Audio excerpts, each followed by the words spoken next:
Right. Hello, everyone. Welcome to the Awaken to Happiness Now global series. Thank you so much for being here. If you're here live with us, welcome, welcome. If you're here watching on the recording, the replay on YouTube, welcome, welcome. Please do subscribe so you can take advantage of all the current shows, all the previous shows, all the shows coming up. It is my deepest wish, desire, and intention to bring to you these amazing speakers and teachers who are sharing their wisdom, their teachings, their mini readings, etc., so that we can all thrive, so that we can all awaken to happiness now. And so today, my dear friend Judith Costa is back with us, and we're going to be talking about stop abandoning yourself. And so I think this is such a wonderful topic, and I'm really excited about it. And some of what we're going to talk about today, we're going to talk about what self-abandonment really looks like, why we abandon ourselves in life, love, and leadership, the cost of betraying your inner truth, how self-love brings you back to yourself, the first steps to stop abandoning yourself. And of course, Judith is going to be taking some live caller questions and we'll be doing some mini readings. And she is phenomenal, amazing, always so spot on. And just love her work, love everything she does. And so, for those of you who may not know Judith, she's been with us many times now. But she is an unconditional love coach, a self-love expert, a writer, speaker, and seminar leader who helps people stop abandoning themselves in love, leadership, and life. With a master's degree in analytical psychology and psychotherapy, an MBA, and extensive spiritual training as a Reiki master, Akashic Records consultant, and teacher, and certified happiness trainer, Judith brings together deep inner work, practical wisdom, and spiritual guidance. So, everyone, please join me in welcoming Judith back to the show. Judith, welcome. Thank you so much. It's always a pleasure to be here with you. I'm so excited to share everything we have to share today. And I'm excited too, but because this topic about stop abandoning ourselves, it's like I don't think anybody really ever talks about that, right?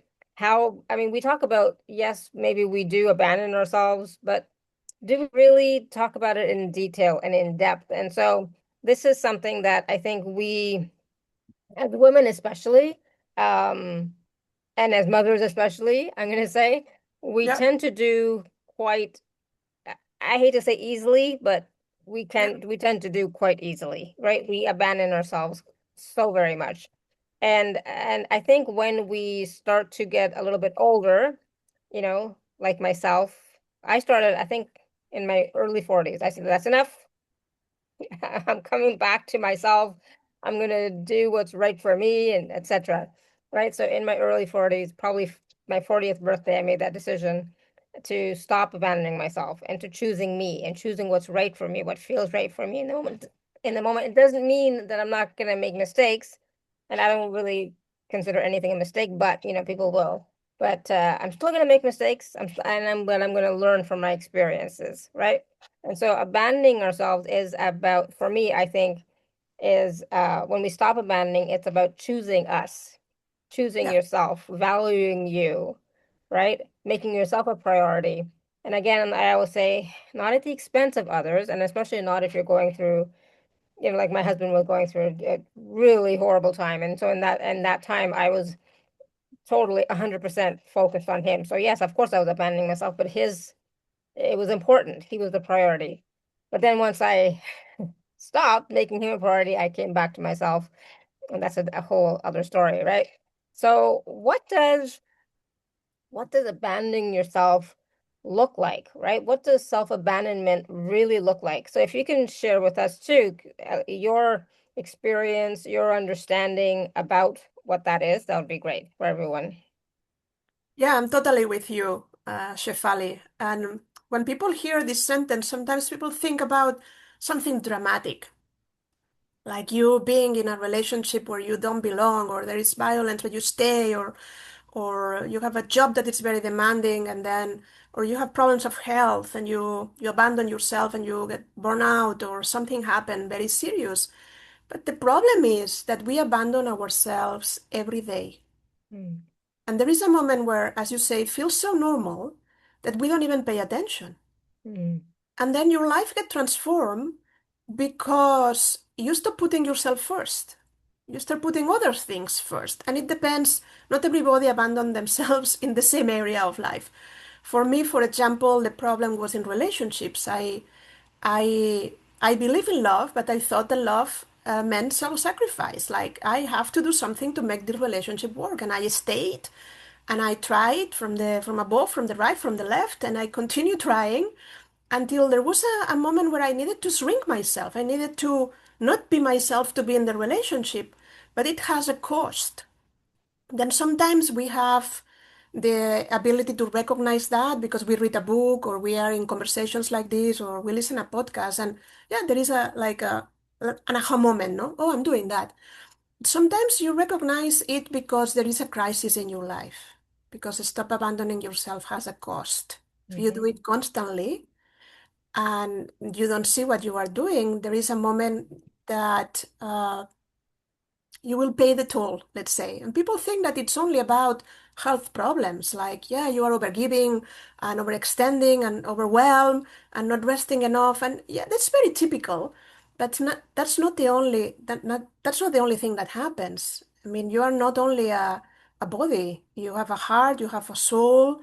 Then if you keep postponing your life, if you keep not understanding that your desires matters, that you have to express your voice, that you have to authentically be yourself, then you go through life, let's say, faking it. You go through life doing things that are supposed to be the right things, being the responsible one, having the role in the family that you support everyone, or maybe in your job, it happens, no? You are the one that always say yes to the projects and stay there until late and get the things done. Or the same in relationships like me. You really just abandon yourself in the relationship without knowing that there is another solution. Then I will say that abandoning yourself has many different phases. We all do it every day. I still catch myself doing it. And I know everything I need to know about that. And the reason why I started talking about this topic, that it's the title of my new book that is going to be, well, it's being edited, it's going to be published this year, but it's the new message. It's because when we talk about self-love, sometimes people feel it is like something that I have to do, but it's very far away, Like this, it's very nice, loving yourself. Yeah, sounds amazing. But you have to realize that you stop abandoning yourself to start loving yourself as a solution for that thing. You have to observe yourself and your life and see when do you betray yourself. A therapist with whom I was doing sessions while I had cancer, uh, asked me this question, like, look at yourself and your life and see how many times per day do you betray yourself. I thought she was joking, like betraying, like sounds like a strong word, no? But I started observing, and I said, how many times? I don't say what I want to say to keep the peace, or I fear criticism and I remain silent, or I don't want to start an argument and I don't say what I want to say, or I say whatever you want when I have a desire. Then this is happening in our lives every day, many times per day, and we have the opportunity to stop it and change our behavior. So I'm glad you shared those few examples because I was trying to think about like, okay, where am I abandoning myself every day? Like what? But sharing those examples really helps to clarify that. And so I just want to ask everybody, where are you abandoning yourself? Yeah. Right? And second question, well, number one, are you abandoning yourself? Do you see yourself abandoning yourself? And then where, in what situations are you finding that you're abandoning yourself? And like you said, sometimes it's about, I want to say something, but I don't because I don't want to rock the boat. I don't want to make waves. I don't want to cause a conflict because I don't like conflicts, right? But at the same time, it's also those times and places where, I don't want to do something, but I'll do it because it's expected of me to do, right? Or somebody else wants me to do it, kind of thing, but I don't really want to. And I find that even though those are little things, they add up, Yeah. right? And that's what becomes normal. And that's what becomes a normal pattern that we don't even recognize anymore, right? Yeah. One day Uh, nothing happens, but imagine a year and 2 years and 10 years and all your Yeah. life. Yeah. But there's a fine line between, and I always talk about this because I don't know, I think maybe I have an issue with it, but there's a fine line between expressing yourself and forcing your opinions on somebody, Oh, yeah. right? And so I don't force my opinions on anybody. I don't tell anybody what to do. But there are times when you do need to express yourself so that the other person can hear you. So I had this situation happen this weekend where I was with, family and everything, and we were talking about love and blah blah blah, all that wonderful stuff. And I had to share that, yeah, I don't feel comfortable saying I love you to everybody, right? I say I love you to my kids and the Yeah. dog, for sure, right?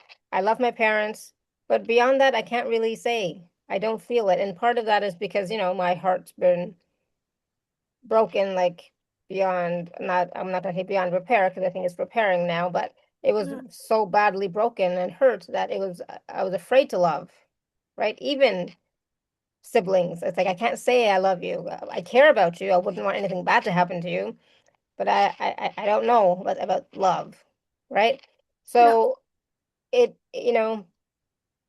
important sometimes for us to express ourselves so that the other person hears us, but it's also important for us to express ourselves for us so that we can hear ourselves, right? Our truth instead of You're right. right? Does that make sense? Because it's Total sense. And in many cultures, I had clients that are Asian from different countries, and even here in United States, people are empowered to speak. And if you go to college, then you will be like asked to be in front of other people and in public speaking, and all of this is more normal. There are cultures where you have never the opportunity. It's not something that culturally it's approved to say this is what I want, and you have yeah, to give me that, or I don't accept the other thing. Then you keep silent, and the silence is culturally accepted. Then there is really nothing if you want you can do if you want to be accepted. And another thing that you say that I consider is very important is the relationship between being having a broken heart mhm, and stop relying on love as a painful experience in relationships, and the idea that love in itself is not harmful. If it mhm, hurts, it's not love.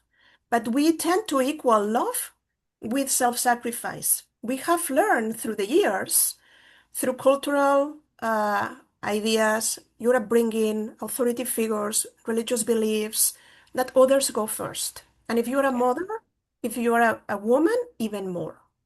yeah. My Then, kids always go first. I mean, I just want to share one small little thing this weekend.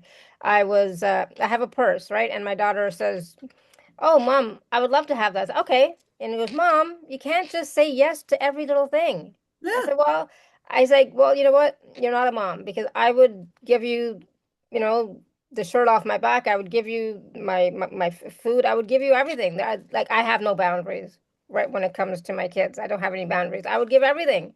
And she goes, "But mom, no, I was just joking." And I said, "It doesn't matter if you're joking or not. That's part of who I am as a mother, of what I've learned, right? How I've been conditioned as a mother to be." But, I think in some cases I would feel like I was depleting myself for other people. For my kids, I don't, but for other people, if somebody were to ask me, and people yeah, have, they say, "Hey, can I have that?" So sure, I'll give it, but then it stays in the back of my mind, yeah. right? But for my kids, it does not. But for other people, it's like it stays in the back of my mind. So I gave up a part of myself when I But said that's yes. not bad. The problem is not to give. The problem is to give from a place where you don't have. Yeah. Hmm. And if you understand that you are the source of love, that you love yourself unconditionally, you have the best practices to keep this love alive, you have a good relationship with yourself, then you have much more to give. You give from a place of, I have so much that I can give it to you. This is the way I sense you are talking about your children. Like, my love for you is so much that I never feel depleted when I give you. But if you don't replenish your batteries of love, there is a moment where you give, even to your children, you give and give and give, but what you are giving is not love anymore. Mm-hmm. It's sacrifice. Mm-hmm. And you use the same name, I love you so much that I continue giving, but it's not love. It's self-betrayal. It's self-abandonment in action. And you may feel it. Your body will tell you, like you will say, or your mind will keep repeating this message for you to pay attention. You will feel tired. You will have like a gut sense, like, oh, that's wrong, or I committed to this and I shouldn't. It's not that we don't have enough information. It's that you act on autopilot Yeah. and you say yes before even you think about it. Yes, exactly. And Yeah. that's the problem. Okay, you have a programming, but you can unlearn what you learn. You can decide to have new beliefs. You can have this balance and moderation where the more love you cultivate, the more love you can have. Then you don't stop giving because others like don't matter. No, no, they matter. And love is this most like powerful force that will transform your life when you give it and when you receive it. But in order to give, like it's like an apple tree that has not blossomed yet and doesn't have apples, and you go there and like, please give me apples, and the apple tree will say, yeah, I don't have it yet. But Mm-hmm. if you come next month, then sometimes we have to say, I cannot give it to you now. I'm sorry. I'm not ready. I need to rest or I need to recover or I cannot do it this weekend. I'll do it next weekend. Then for sure giving is great and it feels amazing, but it's not the only way you interact with love. If you're not able to receive at the same time you give, something is not working. Mm-hmm. So it's important to have boundaries, but it's also important to be full of whatever it is, of love, etc., before we can give. So we should be giving from the overflow, as people say, right? But what if people, cannot even recognize that they're overgiving, or they are depleted, right? Or what if they don't even recognize that they're abandoning themselves? Well, you don't recognize it because you don't listen, because you don't look at yourself, because you are so used to keep going, keep producing, keep giving, keep no matter what. Then the first thing you have to do is to pause. Pause, enter in a state of calmness or stillness. You don't need to have any practice. Just sit in a place and just breathe. And you will start recognizing feelings and thoughts that come to your mind. You will see I'm giving and I feel resentment. If you're honest with yourself, if you're overgiving, there is a moment where you are going to start asking yourself, when is my turn? When someone is going to give to me? Then you won't be able to deny what you receive literally from you. But if you don't listen because you are kind of like, just keep going, then it's difficult. Then awareness is the first thing. But how you get this awareness? Just sit still and pause and see what is going on inside of yourself. Why you felt sick? Why you have this pain in the stomach? Why you had this reaction that, oh, I promised this person to do that, but I don't feel like. In what relationships you are? What is your behavior? In love, in life, in your work? What is happening? Then when you ask these questions, you will get answers. You don't need even to journal. I mean, if you like it, wonderful. Put it in writing and you will be able to read it later. But it's about listening. You have to create a space, you have to create a gap between when you receive a request and what you want to say. You have to start practicing with, I'll let you know. I'll call you later to confirm. Let me think about it. Because this gives you the opportunity to put yourself first. Thing that you never do because you automatically say, yes, of course, I'm there for everyone. I'm a good person. Then in the Yeah, so moment you stop the automatic response, something can change. yeah. I think the key is to pause before you automatically say yes. Like I automatically say yes, right, to my kids and clients and speakers, etc. I automatically say yes, but it's about taking that pause, reflecting, and then saying, okay, yeah, this works, or no, this does not work, or whatever, right? So instead of reacting, we're responding. Yeah. Correct. And also listen to the signals that you will receive.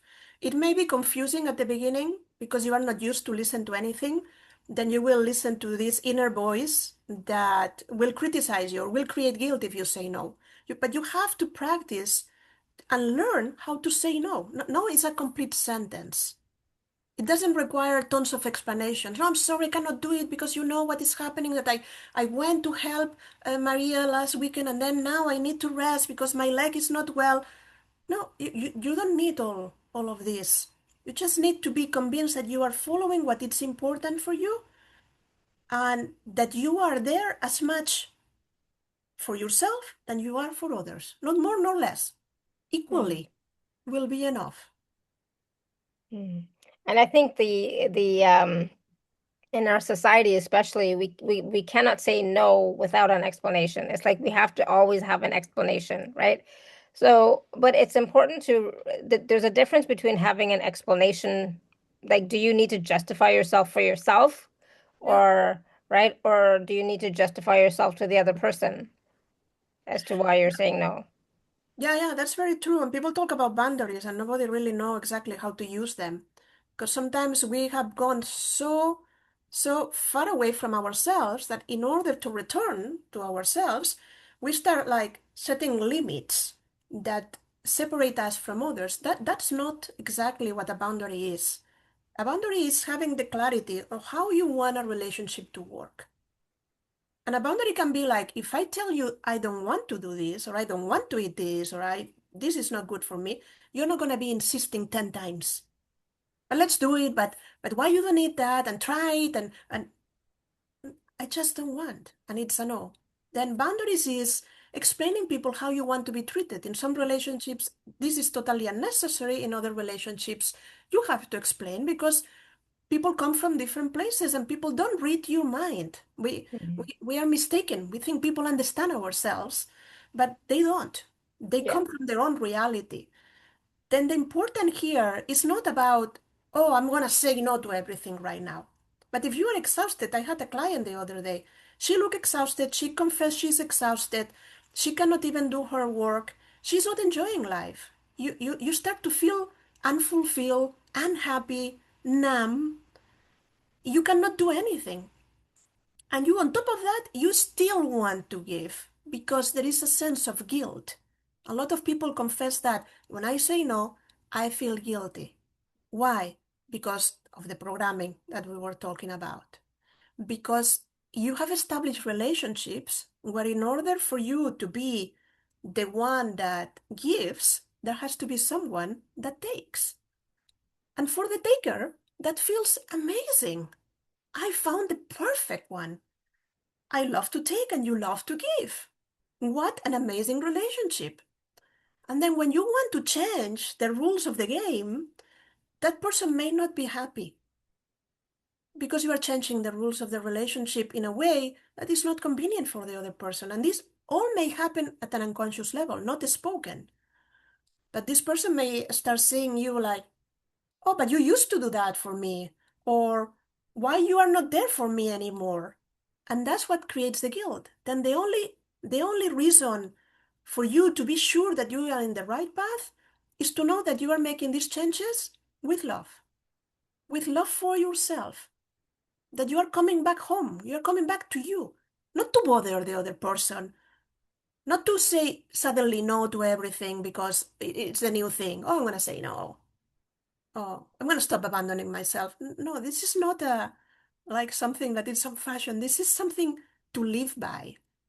You have to distinguish when you abandon yourself, betray yourself, you are not your best friend, more your enemy, and when you are just doing okay with that. And there is a subtle limit in between. Sometimes you are in one side and suddenly you find yourself in the other. And I think that's important to recognize where, you mentioned, are we our best friend or are we our worst enemy, right? And a lot of times when we're not listening to ourselves, listening to our body, listening to our soul, our heart, etc., we are our worst enemy. right? And our when we're being our best friend, we're talking nicely, we're talking gently, lovingly, we're understanding ourselves, etc. But how often do we take that time to do that, right? And how often, we do things so much out of obligation a lot of times. But what if we made ourselves an obligation? I don't like the word obligation, but you know what I mean. Again, it's about It's, prioritizing, it's very right? good what you say, because the abandoning yourself starts because you feel like you have to live a life by obligation. Mhm. Then there is something inside of yourself that feels uncomfortable. You have an inner contradiction because you in your own system, you may see it or not, accept it or not, but if you're really honest with yourself, there is going to be a moment where you're going to say, yeah, I'm doing something that doesn't work for me in general. And then you will or will not, we'll see what happens, but you may continue acting the same way by obligation, saying yes to things, being the best. Why? Because you have created this character. It's the external personality that you show to the world. I'm the responsible one. I'm the one that always is available. I'm the one that helps the community, and I'm in the school of my children, and I work full time, and I do my home, and I have cakes, and I give it to the neighbors. But I don't have a life. I just do all of these things because this is who I am. Then maybe it's not who you are. Maybe it's who you have created. Because not in all moments in our life we have the same requirements. Our life gets transformed every day. We have different needs. We change. We discover things. We want different relationships, different jobs, different things fulfill us. Then if you don't actualize yourself and your choices, you will live against yourself. And you just will do it because you have done it all the time. Then self-reflection, stop and be there with yourself. Spend time alone. Again, this is not about any practice. You don't have to buy any course or do anything. Just spend time with yourself alone and find out what matters for you now. What is your truth? What do you want? What you don't want? Don't think at this time, how are you going to change it? Just be honest. Get the information. Be aware. Because this is the first step to make changes later. Wow, and I think that is so important because we were never I was never taught to ask myself what do I want. I was never given that opportunity to nobody ever asked me what do you want, right? So it's really important for us at any point to really go into our heart space, just put your hand on your heart and just ask, what do I truly want? And don't, this is not big pie in the sky, but you could do a brain dump if you want. Just write down everything that comes to you when you say, what do I want? And then look at it afterwards. But it's really about being honest and true. What do you truly want? Right? And a lot of times I want peace. I want to be loved. I want to love. I want freedom, which is again, very vague. I want to experience more joy, whatever it is. I want to feel healthy, etc. But again, we're always in relationship with others, including ourselves, with the divine creator source. So we're always in relationship, right? So, it's important to also look at that, how you want to be in relationship with others, etc., and how that looks for you, how that feels for you mostly. It's about that feeling of how does that feel for you, right? Yeah, but again, it seems that this is a very dramatic thing, like very important, no? Oh, I have abandoned myself. The same way that every daily act counted, every daily act that you do in the opposite way counts. Like you abandon yourself, you return to yourself. Some days you are going to be more successful, other days no. Then the way I was born, I'm assertive. Then the same way I confess that I tend to abandon myself in relationships very well in all my marriages, Now I think I learn a little bit more, but I'm able to express myself in other areas of my life. Like, for example, my partner laughs because when we go to a restaurant, if the hostess gives me a table that I don't like, the first thing that I'm gonna say is, no, I want to sit there. Or do you have a bigger table? Then he's just laughing because he knows that I'm not gonna say yes to whatever it's offered.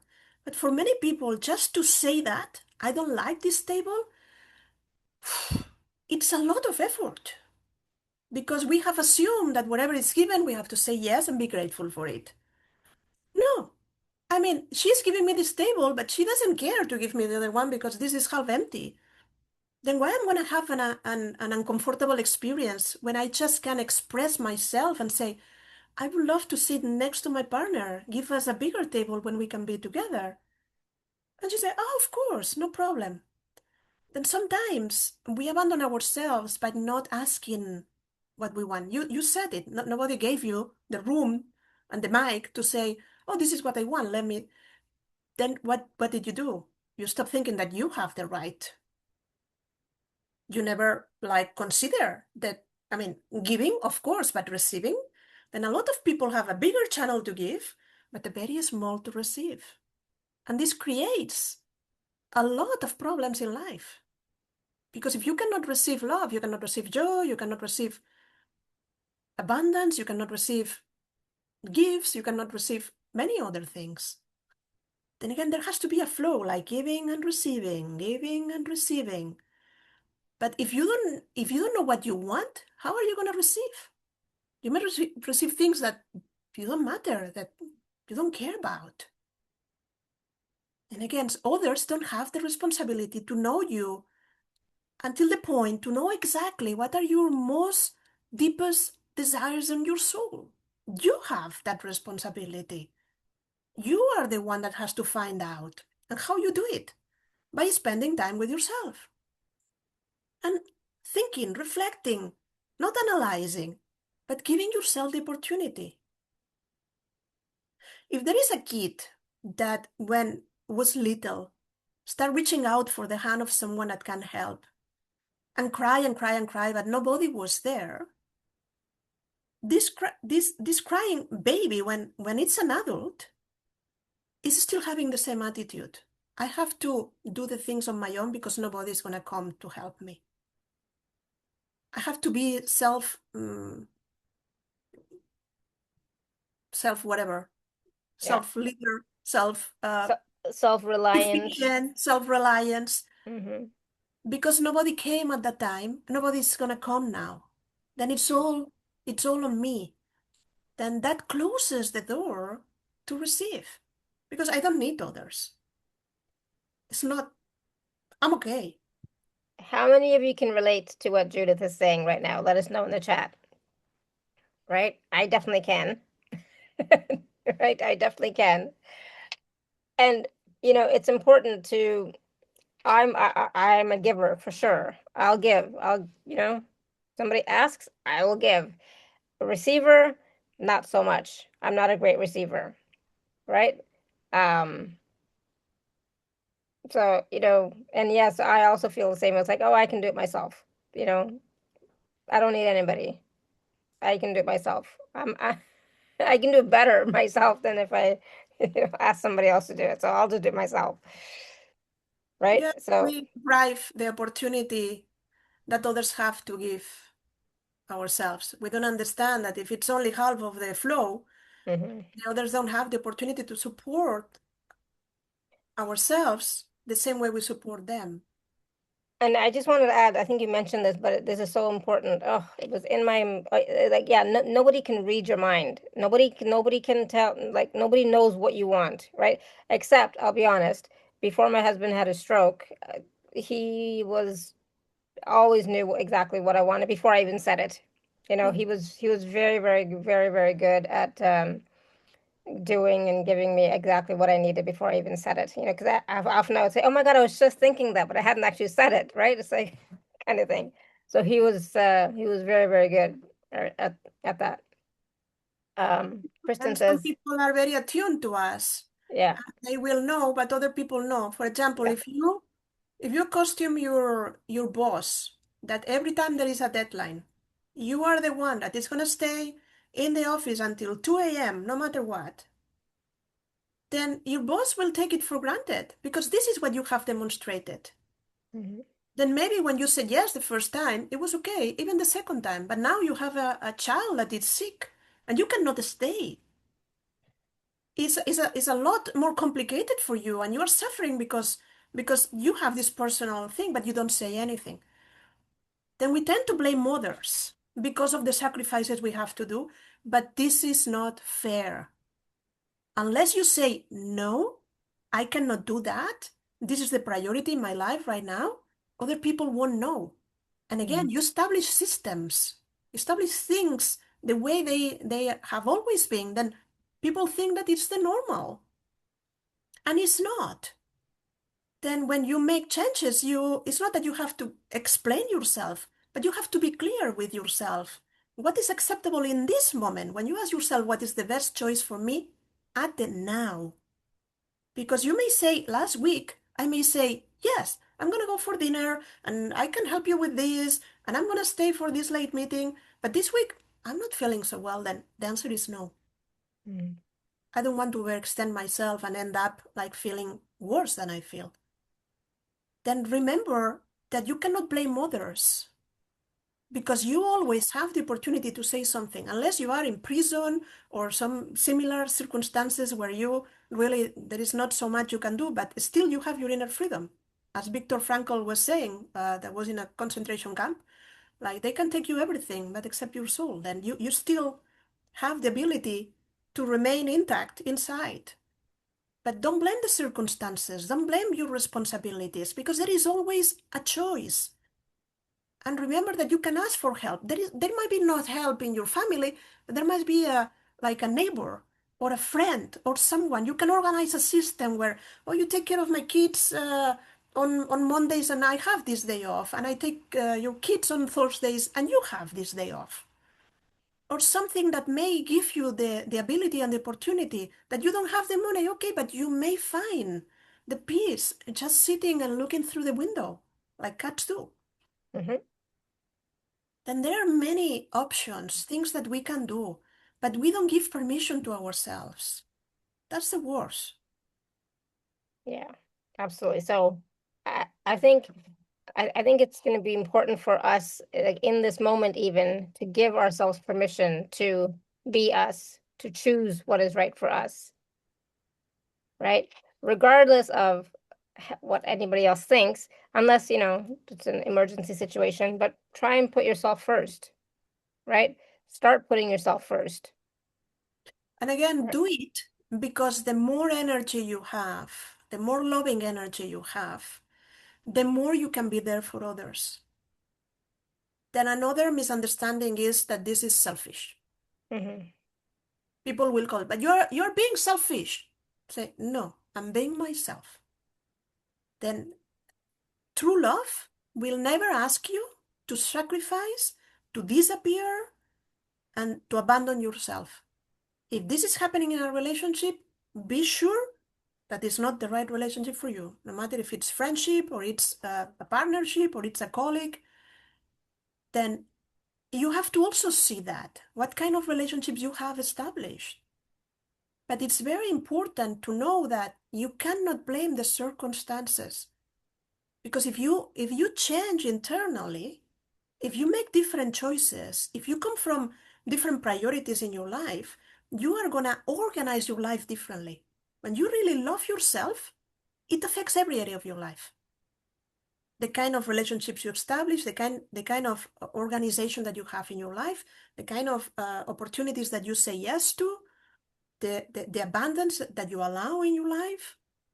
Why? Because you come from a different place, and the energy that you have is much bigger and you can share it with others.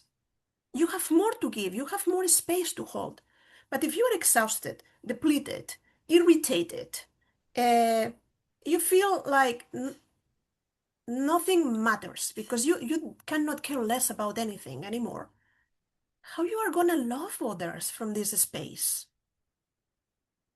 What you will do is when someone says something, you will snap, like at your child, at your partner, or whoever. Because this is the response of, I cannot do anything else. It's too much for me. I'm overwhelmed. Then do it for love for yourself, but do it because you really love those around you. Then the more you are there for you, that you stand up and are your best friend again, the better the life of those around you will be.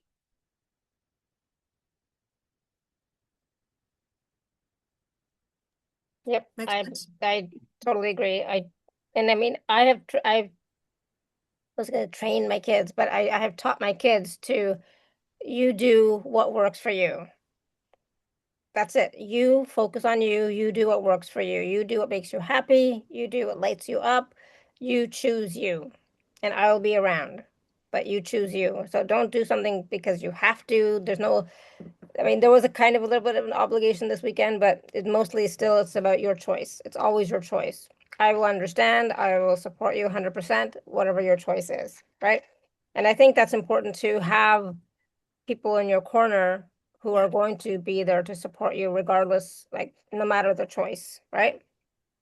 Oh yeah, because you're a conscious mother. Not everybody has the the lack to have a person that will tell you that. And sometimes these rules are unspoken. Nobody have told you you have to self-sacrifice. Nobody.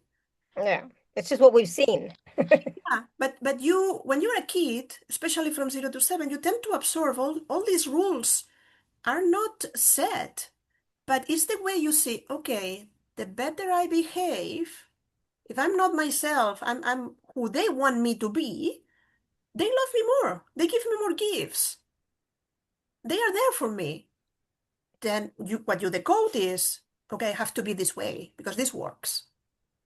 But you don't stop for the rest of your life in a conversation like this to say, okay, these belief systems that might be the best ones for survival when you are 5, when you are 35, they don't work anymore.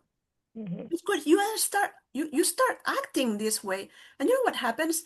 That having this facade constantly takes a lot of energy from you. It's a Mhm. constant tension to show an image of who you are not, but you want to give for people to approve you, to validate you, to see that you are worthy. You are getting your worth through doing. When your worth is there because you exist, because Yeah. because of your beingness, then you spend the whole day covering all angles to be sure that nobody sees the real you because you think that you're not going to be loved if they see the real you. You know the amount of effort that this takes. Constantly controlling, Yeah. constantly looking around like, okay, what is going to happen here? Then it's too much. And then you feel, yeah, I'm so tired. Yeah, of course you are. Because you spend a lot of energy in your mind trying to figure out and analyze situations and protect yourself from future damage. Then if you are just able to present yourself as you are, the more loving, the more kind, the more compassionate, but exactly as you are, totally honest, with your truth, people will feel that. People want honesty. People want truth. And they can feel it. They may not tell you, but they will perceive the difference between what you are trying to project and the real you. They may not know exactly what's going on, but they will see that something is not really clicking in there. Then all your efforts are for nothing because at the end, you're going to be discovered anyway. Then it's much more easier to start looking at those moments when you were a child and what did you accept as rules to live your life and change that because now you're an adult. Then go talk to your 5 year old and say it's okay. You thought that you had to be this way to be accepted, but we're fine now. I'm there with you. And heal your old wounds and start living in a way that really makes sense for you now.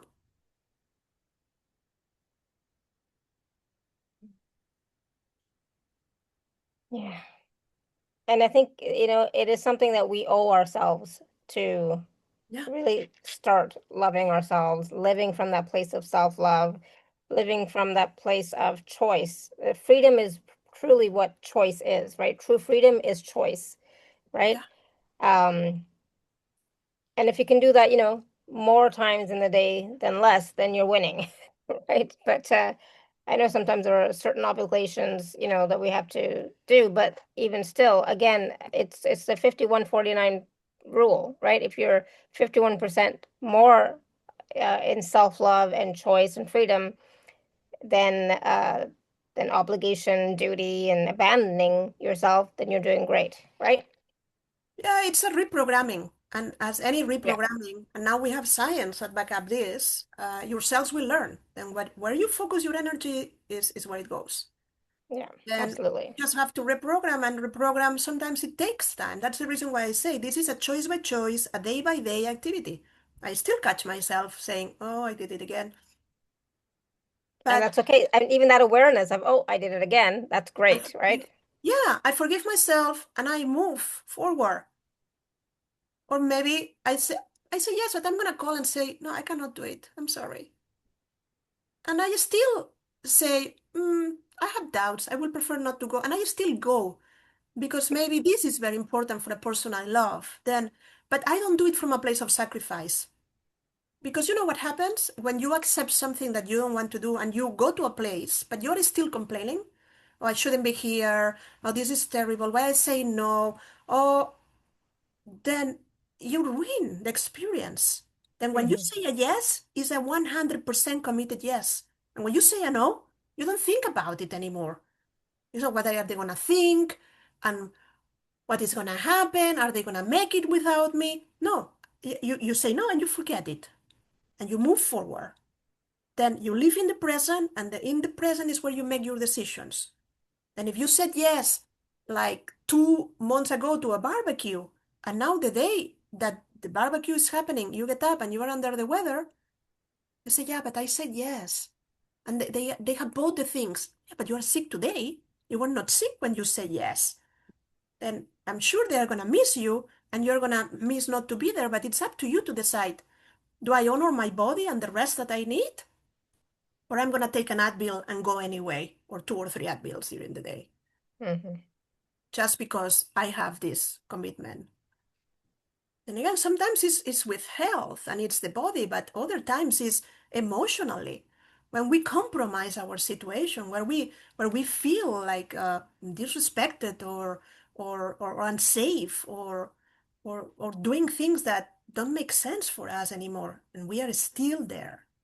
We're still saying, okay, whatever you want. Yeah. Oh my goodness, absolutely. And so it's always about part of it is you need to be present instead of just being on automatic pilot and just, automatically doing things. You need to be present so that you can actually recognize when you are abandoning yourself, when you're doing things from obligation, when you are not choosing choice or choosing yourself, right? So for that to happen, you have to be present. You have to be aware. Yeah, that's the most important because then you will detect. And if you after this conversation or when you hear this in the future, for those of you that listen to the recording, this it really seems important for you. Start with kindness. As Shefali is saying, the most important is to recognize it in the moment, or even when it has passed and you caught yourself doing it again, become aware. Don't try to do anything with that because if not, the inner critic will say, "Oh, I did it again," and you see, something is wrong with me. I don't get it. Then no, don't allow yourself to punish yourself for something that you have learned in the past. That it becomes part of your automatic response. But don't think yet. How are you gonna change it? Focus on making a list of the things or the situations or with what kind of people you tend to betray yourself the most and start then creating a plan to start acting in these important moments, one at a time. You do it in love, that with your intimate partner, then go there and tell yourself and make the commitment or the promise to myself. Then when there is something that feels like abandoning myself, I'm gonna speak up. And don't commit to a world. Just see how it works. That you do it in your job. then the same. You do it in life in general with others, the same. But choose one thing, one person, one situation, one area of your life, and start small. And then add another one and add another one until being there for yourself, becoming your best friend, feels normal. And you can distinguish when it's self-sacrifice or it's a real yes.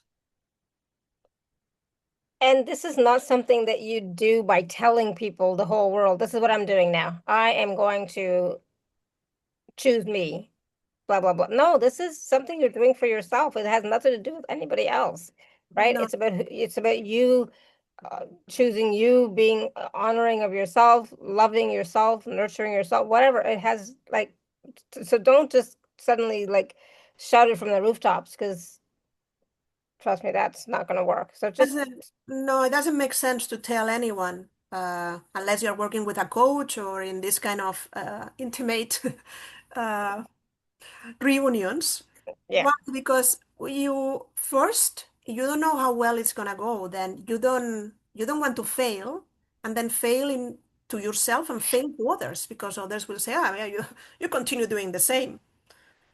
Then do it for love, but for love for yourself first and see how it works. Don't put yourself in the spot where you are telling openly, "Oh, I'm gonna behave differently with you," because others may react in advance and may start like giving you reasons to stop doing that. Then Mhm. everybody, I don't know if this happens to you, but when you meet people that are really uh, have a really higher level of consciousness or they are enlightened, whatever you want to call it, they don't go telling, "Oh, I'm enlightened. Oh, look Yeah. at me." They don't say anything. They're very humble. They will never give you advice or they will help you if they can, but they will never tell you, "Oh, I am the." Then this is Mm. inner work. And when we say inner, it's that. You don't need public. You just need transformation and it's inner transformation.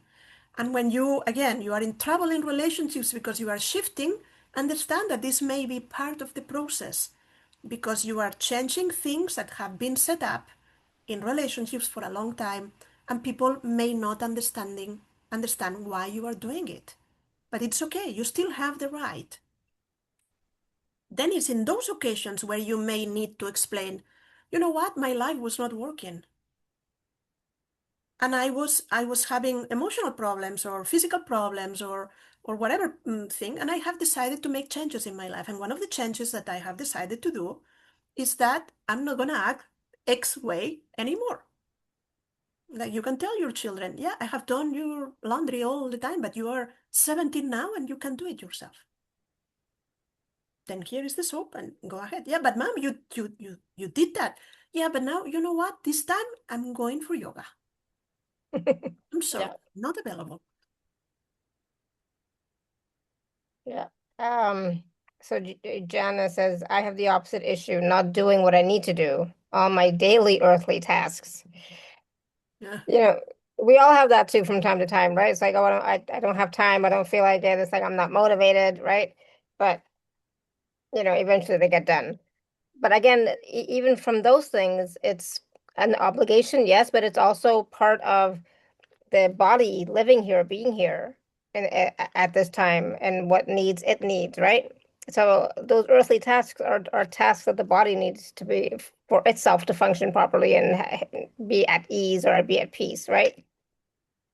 Yeah, I'm gonna refrain to talk so much about health issues. And then disclaimer, I'm not a doctor and I don't pretend to give advice. Then you will Yep. figure it out with other professionals. But there is more and more research now. I was listening the other day to a professor in Stanford. I don't remember her name, but it was very interesting, the research that she starts seeing as a doctor that many of the patients have a common issue with the dysregulated nervous system and how the dysregulated nervous system, that is what happens when you're in constant uh, automatic pilot of I'm tired but I don't rest. I don't want to do this but I keep going. I cannot really feel myself but I keep producing. Then you run out of cortisol all the time and these hormones affect your body. And then you cannot regenerate your body because you need to be in parasympathetic state, like rest and digest. To then you have stomach issues, you have autoimmune issues, you have mental issues, depression or bursts of anger, all of these things. Then this is connected with your state of being. This is connected with all of these things that we are talking that are unresolved. All the places where you self-sacrifice, your body take a score, like the issues are in the tissues. Because the body is trying to come back to balance, and it's sending you these important signs for you to pay attention. Then you have the back pain, or you have again the all sorts of immune or even cancer, as I had. Like all the things, I had thyroid cancer, all the things that I couldn't say, I couldn't express, that I retain. This is my weak point. Then why here? Because it makes sense for me to really be able to express the things I wanted. Then it's very important to understand that we are all in one. It's not the body goes here and your emotions are here and your soul is here. Then you can be soulful, but you are depressed and you are sick. No, usually your soul will complain, your body will have issues, and emotionally something will go going on, because if you don't pay attention, there are going to be alarms all over the place, like red flags, red flags. What we do? We keep going. And when we change, when there is a crisis, I cannot hand myself anymore. Like, or I'm burned out and I have to stop working, or I have a really important illness, or I end up divorcing a person. Maybe there was a solution, but I couldn't see it, because then it's very important. What we are talking about is very important, not only to be joyful in life, and again, to be able to be there for others, but also because abandoning yourself has consequences. And I don't want to scare anyone, but it's really important to look at this from this perspective as well. Absolutely. And I think we can all relate to that. I think we have all experienced consequences of not listening to our body, not listening to our emotions, abandoning ourselves, not choosing ourselves, etc. Right? We've had those experiences for ourselves, so we know that, right? I've had for me too. Last year and into this year, it was, really quite obvious, right, what was going on. So, um, Yeah, and you know what? That sacrificing yourself feels very normal in the society where we live right now. It's it's it's so normal that everybody will say, "Oh yeah, I understand. I can relate with you."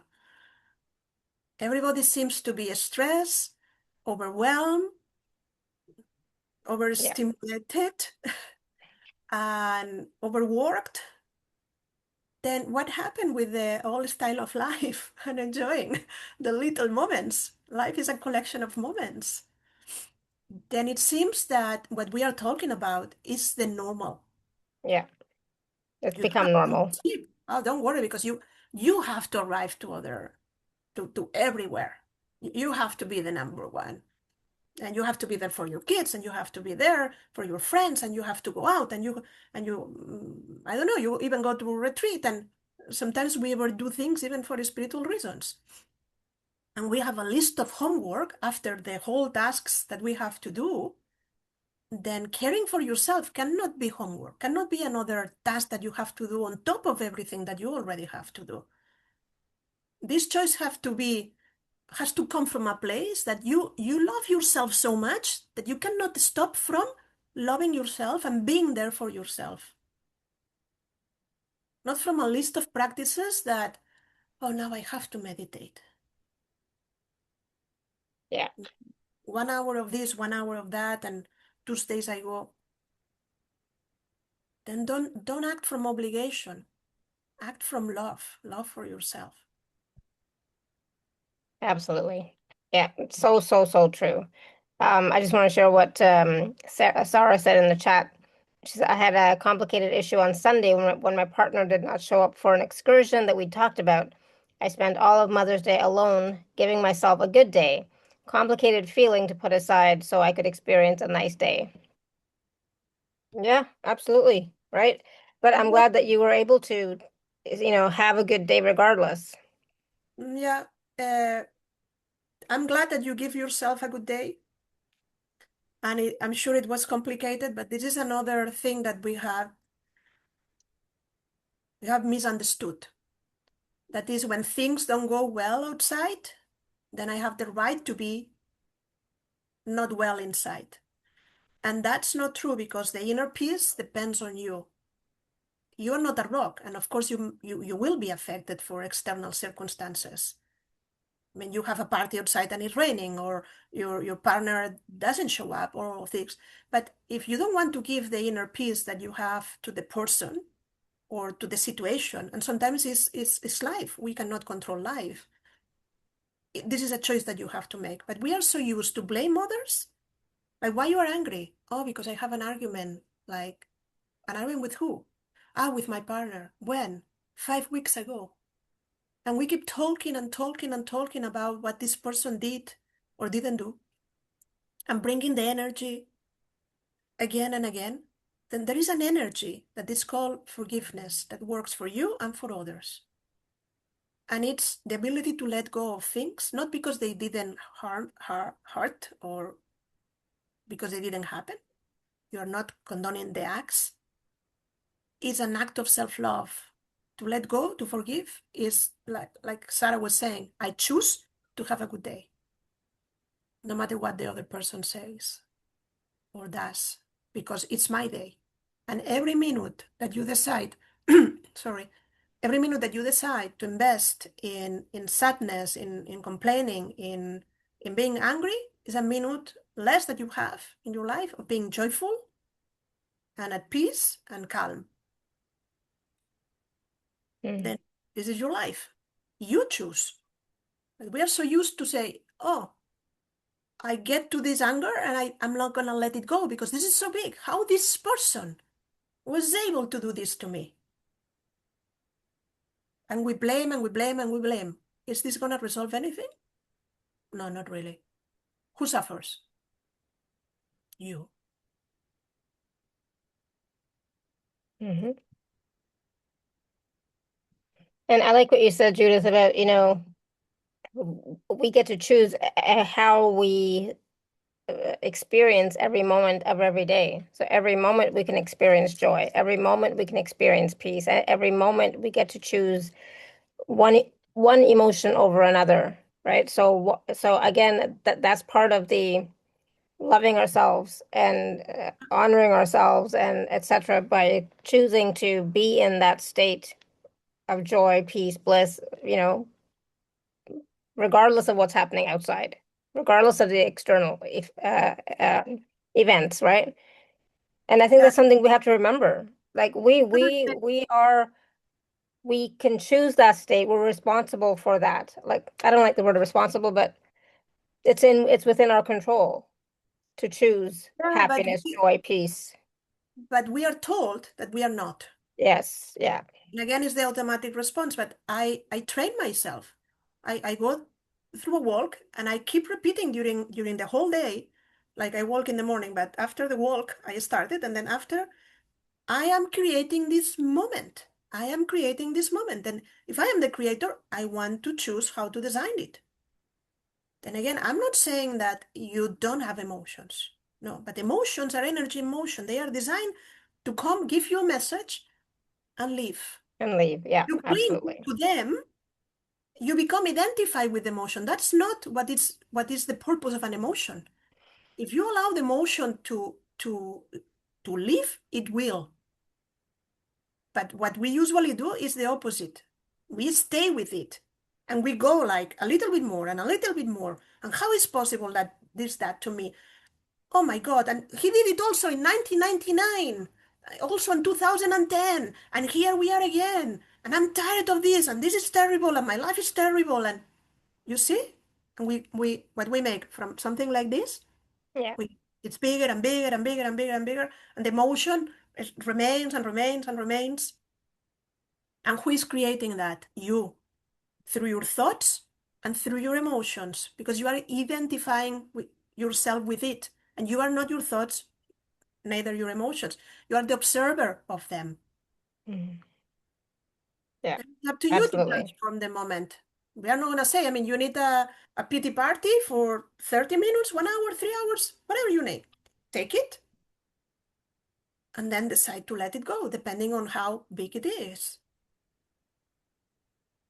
That's why people get stuck in a certain moment in time because something important happened. It can be the loss of someone or divorce or losing your job, or they over identify with that, and that was their total identity, their life, that when you lose that, you don't know who you are. And then you get lost and you have to rebuild the system. That's why so some people really have this crisis because they didn't build this relationship with themselves. They live for the outdoor, like from the outside world. And you build your life from the inside out. You want to change something, start with you. And then you will see it reflected in your life with the choices that you will make, with the opportunities that you will attract, with the abundance, with the people that will enter your life. And sometimes life happens. Again, Shefali has a long list of things that can explain that she went through, me too, and I'm sure that all of you as well. Then that's some plan, but it's up to you to deal with this uncertainty and to learn how to surrender to life, but still choose to be there for you. Yeah, absolutely. Oh my goodness, what a wonderful conversation. I love this because it's bringing awareness to something that we are doing so normally, regularly, without even realizing it, right? It's so So real. yeah, yeah. So we're gonna take some questions, of course. So if you would like to, if you have any questions for Judith, if you'd like to work with her one-on-one, etc., like we always do, raise your hand. And in the meantime, let's just take a minute and talk about the special offer, Judith, and then we'll come back and we'll take some questions from everyone. Okay? Yeah, perfect. I'm gonna share my screen. Yeah, for those of you that don't have any idea what the Akashic records are, then it's a field of information where everything about you is recorded. Any thought, any image, any emotion, any event that you experience. It's like a record that contains the history of everything and everyone that has existed. And we can tap into this field of information and download the information that it's important for us to know. Then this consultation of the Akashic Records is exactly that. You prepare a list of questions for a half an hour session, like 5, 6 topics or questions. And then, since you are not trained to do that, I also train people on how to do it themselves, they can tap and consult for themselves. But in this case, since you are not trained, I will act as an intermediate person, as a channel, and I will take your questions, kind of send it to the Akashic Records and receive the answers of your questions. Then I'm just an intermediate person between the Akashic Records masters. They don't really have a name or a body. We, as humans, we want to know with whom are we talking. And then we put this name, lords or guardians or masters of the Akashic Records, but they are pure unconditional love, emissaries of the divine. And what we are going to do is to work on whatever it's important for you. You are the boss in the session. You decide what we want to talk about. And in spite of receiving guidance or information, we can also do healing. We have some prayers, points in the hands, and we can let go of things that you carry from your ancestors at an emotional level, uh, things in your body, emotions, thoughts, whatever it is. Then any question is acceptable. It's not only for spiritual matters. You can ask how I pay my credit card faster. But any topic about current life situations, emotional blocks, relationships, things related with your career or changes you want to make, spiritual growth. You can ask questions about your current incarnation, your past life, or the potential development of your soul. Then in 30 minutes, we have a lot of time to talk about these things. And we will record the session and you can listen to it again and again. Because every time you listen, you may find that you discover new things. It's like watching a movie for a second time. You know what it's about and you can focus on the details. Then you will receive, depending on the session, every session is different, no? But this divine guidance and also this energetic healing clarity, you will receive deeper understanding of situations. And usually people finish the session feeling lighter, feeling more confident and in a better state, for sure, before the Absolutely. session. It's a very powerful way of working, and I love it because this idea of getting information is very nice. But then what you do when you know that, oh, this comes from a past life, okay, and how do I clear it? Then the idea is not only to receive the information, but to do something about the challenges that we experience wherever they come. And when we do forgiveness work, we clear things from the past. Past consider yesterday or 50 lifetimes ago. Doesn't matter. Absolutely. So yeah, it can be a really powerful session. So this is 30 minutes. If you are new to working with Judith, please allow 75 minutes. So just so you're aware. But otherwise, it's normally a 30-minute session. There is a payment plan available, of course, and there's some wonderful testimonials from folks who have worked with Judith in the past. You can read up all of that just to give you more idea. And there's, of course, a much fuller bio of Judith and her work, so you can take a look at that as well. And if you are an Inner Circle member, please use your gift code as well, okay? And so that's wonderful. Thank you, Judith. And you can get a lot done in 30 minutes, okay? So just know that 30 minutes is actually quite a bit of time to be doing work in the Akashic Records with 5 or 6 questions or areas that you want to work on, okay? Yeah. All right. So, sorry, were you going to say something, Judith? No. I say if anyone has a question, please ask. But you cover that. That half an hour is more than enough. Yes, absolutely. All right. So if you have a question for Judith, you can raise your hand. So Sarah, you have a question, you go ahead and unmute. Hello. Hi. Good to see you. I I feel like I'm in a pretty good place at this point since I was able to easily blow off the Mother's Day insult. It created a little work for me to do. Came through it really well, really happy about it. And I am wondering today, first off, I know that in a particular lifetime that we're not trying to solve every problem that we had in past lifetimes, that would be way too much. And having an Akashic reading, so then it would just be the things that would come up if in that I'm my higher self is looking at this moment.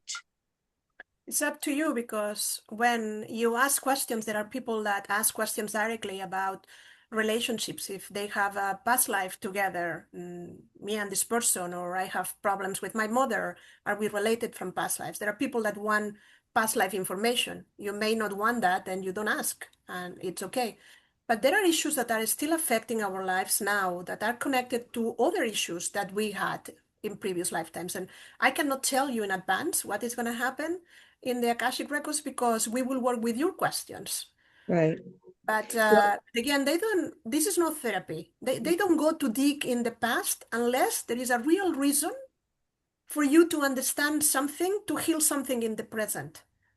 Their energy is very much focused on the now, on the journey of your soul, but in the now. The reading is attached to the moment, even though it's helpful to clear other issues, or it will be helpful in the future. When I was saying like people listen to it again, there are clients that after a year, they ask for another consultation and they say, oh, I just listened to the last year consultation and I learned a lot.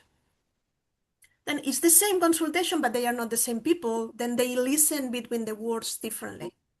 Yeah. Well, I was just in a meditation in a class I'm doing with Susan Kennard, and there was a little black door up in my 6th chakra. that was barely cracked open. And she said, oh, that's very, very old stuff there. So I might be interested in going and looking at the black door. She said, because it's black, it's, ancient, and see if there's places where I've still. Yeah, it's very important to know. And I didn't mention, thank you for bringing this to the conversation, Sarah. The more open you are to receive guidance, the more you will receive. The more heartfelt is the question. Like if you say, yeah, I want to know, but I'm scared of the black door. I'm not saying you are saying that, but I'm not sure if I should go there yet. If you don't feel ready, they are not going to open the Pandora box because it's a very safe session. They meet you exactly where you are, and they will never give you anything that you are not ready to process. They kick your ass if it's necessary. It's not like everything is, oh, it's amazing. No, but they will never put you in the spot because they see you intimately and they love you unconditionally and they respect your free will. Then for them, you don't have to go to the black door and do anything. I want to rip it off its hinges and, throw it away and have a lovely glass door that opens easily and I can see the beauty of nature outside all the time, even if it's closed. Yeah. No, I was just mentioning how it works. Again, I don't know exactly what you are talking about and how big is the issue. For sure, we can talk about this in a consultation. Thanks so much. You're welcome. And I love Awesome. Susan. Susan, yeah. Thank you, Sarah. And I think that Sarah brought up an interesting question too.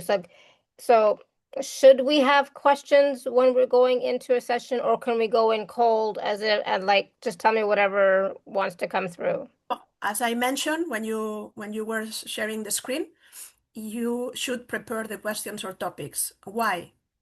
First, because some people get blank and then they ask whatever, most of curiosity, whatever comes to your mind. But second, for what I mentioned, the more heartfelt is the question, the more interested you are in receiving guidance, the more you will receive from them. Yeah. Then in the moment you sit still to make the list of questions and you select the 5, 6 that are more important, it means that you are giving them permission to act. Got it. So it could be a session where I could ask, okay, you know what? I've had a difficult life in this lifetime. So is there something in my past that's connected to self-abandonment or self-punishment or something like that?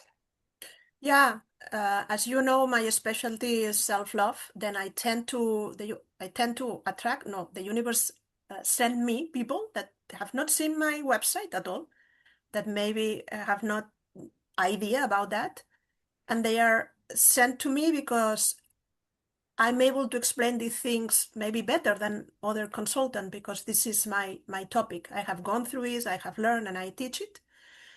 Then self-abandonment topics in all sense, self-sacrifice, uh, not abandoning relationships when we should, putting others as a priority. These are very, very normal topics in the consultations that I do. And Yeah. sometimes we don't have a name for something that is happening. I didn't know when I was 25, and I have all sorts of problems with my thyroid before the cancer. I had the starting problems of hyperthyroidism and depression, and my life from outside looked like you should be happy, you have everything. And I was totally unhappy. But I didn't know, oh, my problem is that I don't love myself. No, there was no workshop like the one I have now on fall in love with yourself. There was no, and unfortunately, therapists, many of them don't talk about these things. Yeah, for sure. And many people get stuck in these issues, but in a consultation, you can ask everything. And when I say everything, it's really, I have lost my wallet. I had one question like this, and I say, okay. And then the Akashic records say, because she thought she has been robbed. And they say, no, you have not been robbed. You lost it when you went to Costco. You took something out of the purse and it went in the line of the carts and it's still there. Run. I mean, so much to run that we stopped the session and she went to Costco again and Mm. she found it. Wow. Then, yeah, about buying cars when there was no cars in the pandemic, how to find a car. And they found the car and they say, no, but not from this dealer because this car is defective. You have to buy it from the other dealer. Then things like that, choosing between two jobs that are very similar. What are the pros, the cons? What are the possibilities in the future of moving forward in the company? What is the best in terms of the team? About marketing campaigns. Then again, it's not only for spiritual matters and the purpose of my life. This is a consultation for very, very normal topics if you want. So It's, practical things, practical yeah, very things. mundane events. Again, how do I sell more, whatever it is that I do? Or how can I be happier? Yeah. Okay. I mean, I'm so glad you shared that example of um the lost wallet in Costco and even the cars and which dealership, because for me it's like um whenever I ask questions, it's always more spiritual related, right? I never ask anything about practical life here and now, what that kind of thing. It's always more up there, right? So it's good to hear that you can also have those Because types of answers. yeah, because we are more spiritual and we tend to have these elevated conversations that you cannot have with anyone, then you don't know to whom to ask these questions. Then we go there, and I have very sophisticated questions also about galactics and DNA Hmm. that I don't even know what I'm channeling about. But again, it depends on the client. There are people that are not interested in these things, and they still use the Akashic records for their businesses, for their pets, on how to educate their children better. Then, if you do one consultation in your life and you think that that's enough, but there are people that's the reason why they learn to do it by themselves, and they take Hmm. the class to channel because they see that this is a constant thing that you can use in your Yeah. life, and you can help your family, your friends. You don't have to do consultations like I do professionally. This is for your own self-growth and development. Then it's very useful to go for a consultation with others. But imagine if you can have your own connection 24 Yeah, hours, an oracle open for you 24 hours. absolutely. And Sarah says, I want to know why I have to go it alone so much. Me too, Sarah. Me too. It's like, Do you mind to ask the question yourself? Tina says, me too. So I think a lot of that has to do with not receiving, right? Not being willing to receive or not having a big receiving channel or I don't know, Yeah, I mean, not trusting. I'm gonna share my case for Okay. you to understand that sometimes the human perspective is not what it looks like. Then when we have conversations with the Akashic records, we look from a different lens. We're talking about your soul and the journey of your soul. Then you may be born in a family that is not supportive or criticize you and judge you or that doesn't give you the love that you want, or the same in a marriage because you needed to love yourself. You needed to learn that. Maybe you have gone through the other extreme and abandoned yourself. A lot of people that do spiritual work and they have done spiritual work in past lives tend to have this pattern of self-sacrifice because it Mhm. becomes more important the purpose than themselves. Then they choose lifetimes where they abandon that spiritual life, but they don't know how to manage in normal life without sacrificing. Then instead of being born in a family that gives you this love and tells you you are perfect as you are, you choose circumstances. And if it's not the family, it's the friendships. And if not, it's the partner that reflect that need that I'm not going to give you this self-love. You are going to have to figure out on your own. And some of us succeed and some of us doesn't. I had two marriages with people that they're in their composition in the idea of life. They are self-centered. I'm not saying it in the bad way. This is the way they are wired, and I am not. Then both have very intense characters. Then someone has to win. Then what I did, I abandoned myself for the other person to shine. Mhm. Yeah. And from the perspective of the human, they may say, oh, she got divorced twice, then disaster.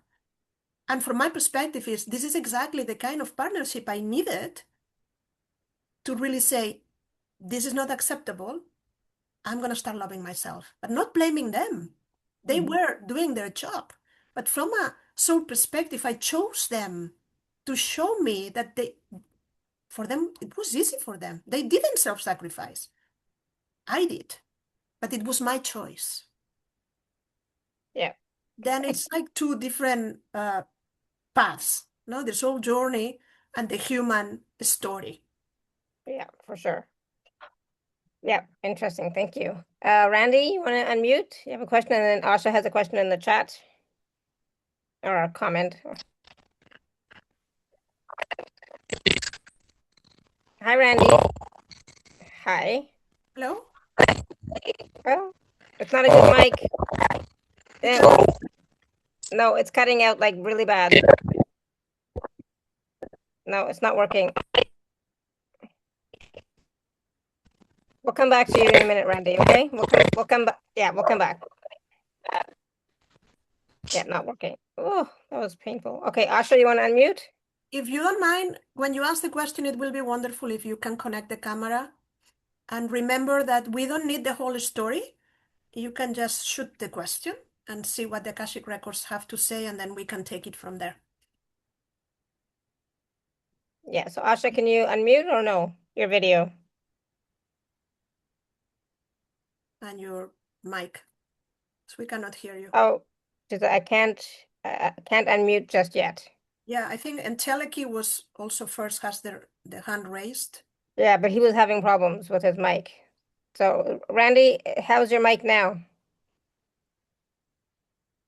You want to try again? You want to try and unmute, Randy? Oh, no, no, no. You can No. put the question on the chat. Yeah, if you can type in the chat, Randy, that'd be better. We can't get it. It's too too loud and crackling like crazy, unfortunately. All right. So Asha, can you unmute your audio at least now? Because I think Judith, you've worked with Asha in the past, eh? Yeah. Yeah. So Asha, if you can unmute your mic, that would be great. Shefali, I can unmute my mic. Okay, awesome. Okay. Sorry, I'm talking a little bit lower.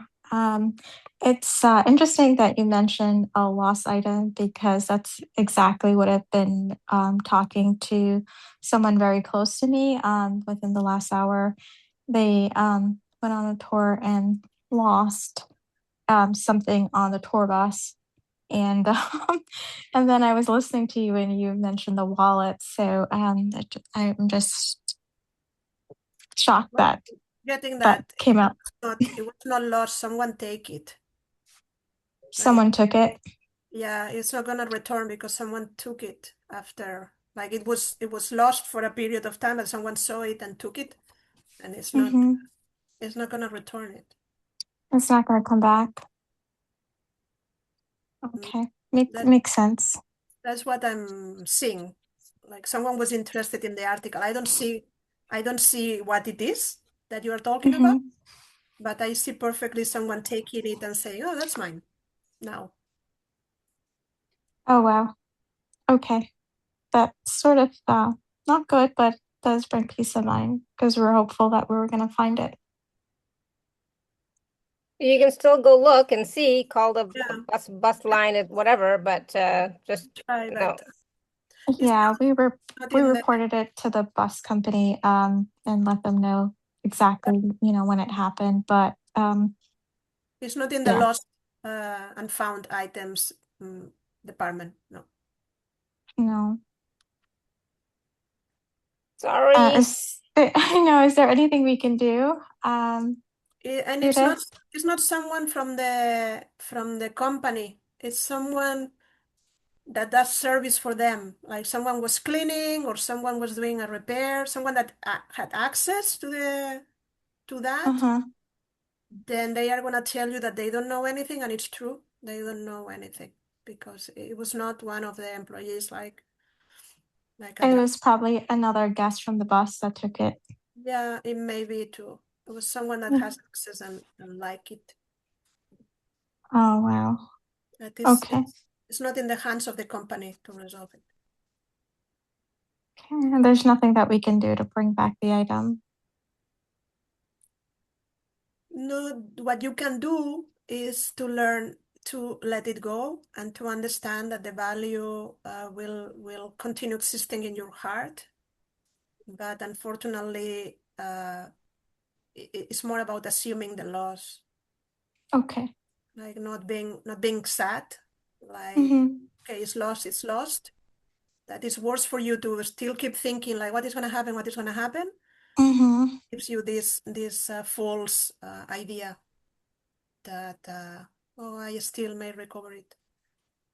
Yeah, that's what we were hoping for too. So glad that you picked up that. We thought it was the people behind the seat that probably the item may have rolled, and they probably picked it up and took it. Yeah, I know that it was done on purpose. Like the person said, I like it, I keep it. It's mine now. And assume that it's lost, but with the sense that instead of you accumulating losses, knowing that the universe can gift you with something even more wonderful. Oh, I love that. And transform the idea. Okay, so just letting that loss go. Even though it wasn't mine personally, I feel the loss of it. So I was really hopeful too that it would be recovered. Well, this is what I can offer you. Okay, makes sense. Thank you. Thank you. Thank you, Judith. Thank you, Asha. My pleasure. All right, so now we have Randy has written in the chat. So let me just see. He says, knowing our infinite nature. Yeah. As we judge our mind around multidimensional blending, wonder is fun. What do I need to know about self-love and judgment of such infinite things?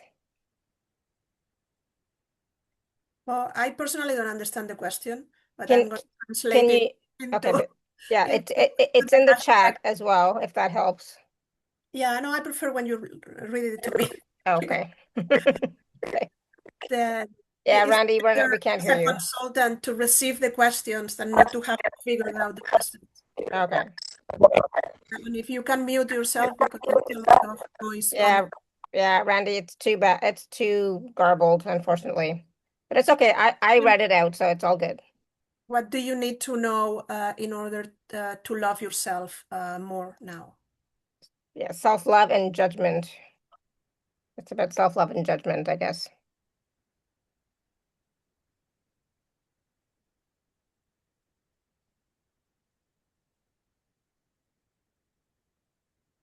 Well, they say that there is a disconnection between the two parts of your question. Like is on one side,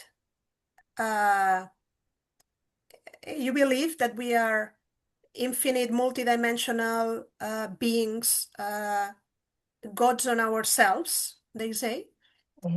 But in the other side, as a human, it's not only the critical aspect of your mind, like you have thoughts and behaviors that are opposite to what you think. And what they want to explain is that it's not about thinking, it's about embodying this energy. Then self-love is a state of beingness. It's not a passing feeling like, oh, now I love myself, now I don't love myself. It may start this way, but we build it in a way that it becomes a state of beingness because it's a constant choice that we make about our lives. We behave in a way that we decide not to abandon ourselves, to be there for ourselves. Then everything starts gravitating towards the same, no? And then if we are coherent, what we think, what we say, and what we do will support this idea, and then this becomes us. But in your case, it's like you live this way and you have these important ideas about who you really are in this other side. but you don't know how to put them together.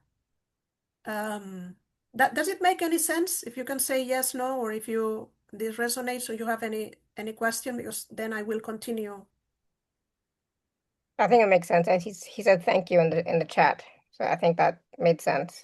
Then what do you need to do in order to love yourself more is to let go of the concepts that your mind brings and start operating more into the love. Like self-love, it's an action. And when it becomes a constant action is this state of being. Then what actions you can do to demonstrate the love that you say you want to have for yourself? Then, because knowing that you are God and that you are this infinite being and all of this doesn't serve you in the day-to-day. Like it gives you the hope, some concept to lean on and to say, yeah, I'm protected, I'm safe, we are all one. But then you have to know exactly how to bring it to the day-to-day activity in your case. Don't try to copy others. Don't say even like, give me a list of things that I need to do. Figure out on your own what loving actions will support myself, and start slow, as we were saying before. Don't try to do 10 things. Start with 1 and 2, dominate them, and then a couple more things until you feel comfortable. That doesn't suppose like a big effort. And then when you realize there is going to be a moment where these 2 things will be one, and your mind is not going to tell you one thing and your soul another, and then you are going to act in whatever other way. Everything will be coherent. Then, yeah, I know that you are asking what things, but knowing what things is part of, in this case, your process. Then maybe someone else has the same question and they give them a list. But in your case, part of the process is what loving actions will work for myself, and start putting them into practice. One or two loving actions per day that you can start to do for yourself.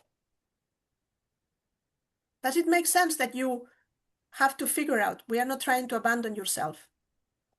It's about you being part of the process. Okay. Yeah. Yes. Okay. Wonderful. Thank you, Randy. Awesome. Thank you, Randy. All right, Kristen, you want to unmute? So you have the question, is the hand raised.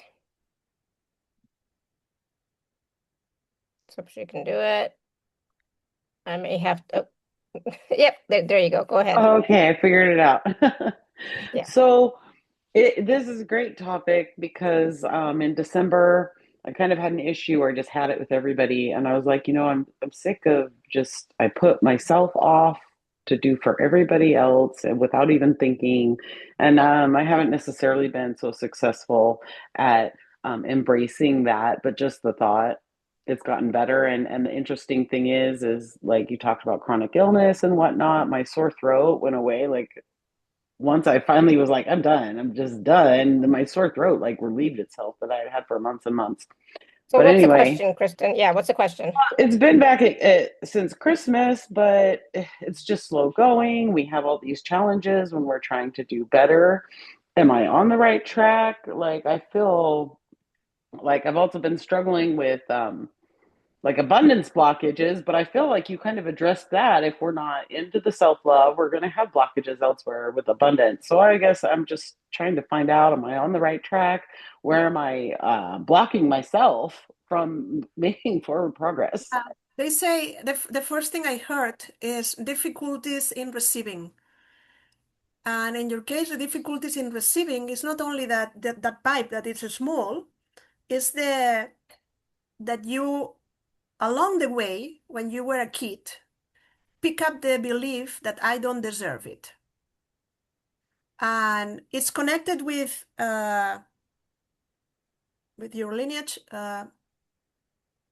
mother's side, and especially with the idea of what a woman has to be and how you have to behave, that you have been improving this idea, but it comes from generations, like what a woman is able to do and what not to do, and what. Then we enter in I mean, this is a topic for a whole session, just your question in your case.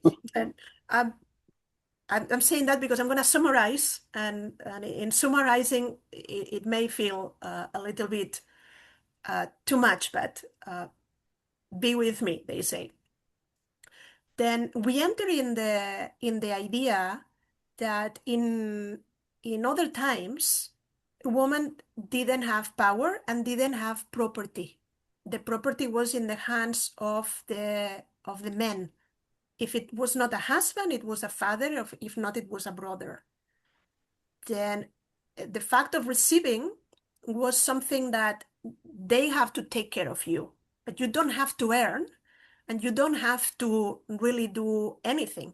If your family was rich, you were rich, but if your family was poor, you were poor, because you didn't have, like nowadays, the ability to go and find a job or to improve your life. It was totally different. Then, for whatever reason, in your case, this is still activated, and puts you in a state when you want to do things on your own, it's not that you sabotage, but you are not able to see the opportunity so clearly, because there are still belief systems that can be clear, that are on the way, that tell you what you can receive in how much, and don't allow yourself to really take the initiative and say, yeah, no, I'm a woman, 2026, I can do whatever I want, and this is my life, and these are my opportunities. Then is when there are things that happen that seem random, but that happen that block this abundance. It seems it's going to happen, but then it doesn't, or it may be this, but doesn't, or I don't have clarity on how to get it. Does it make any sense what they are explaining? Yeah, that sounds totally reasonable. Okay. Then the idea is to go find out, and you can do a lot of work on yourself, or also do a consultation, but you can do a lot of things on your own, and start writing your beliefs about financial abundance. Do I deserve it or not? Do I have it or not? Why do I have it? Why I have it? What do I think about people that have it? When I have it, when do I feel confident I will have it if I don't have it now? Then how do you relate with this? Because you will find unconscious material that you, just by reflecting, may show up. Not even thinking about your case, but it may show up.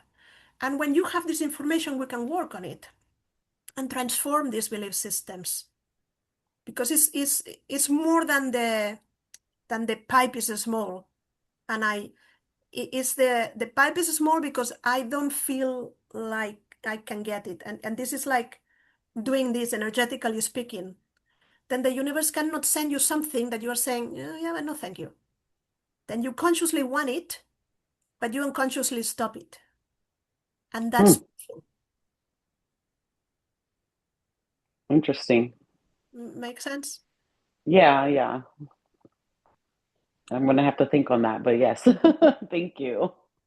Yeah, but know that everything can be transformed. Then this is not a forever situation.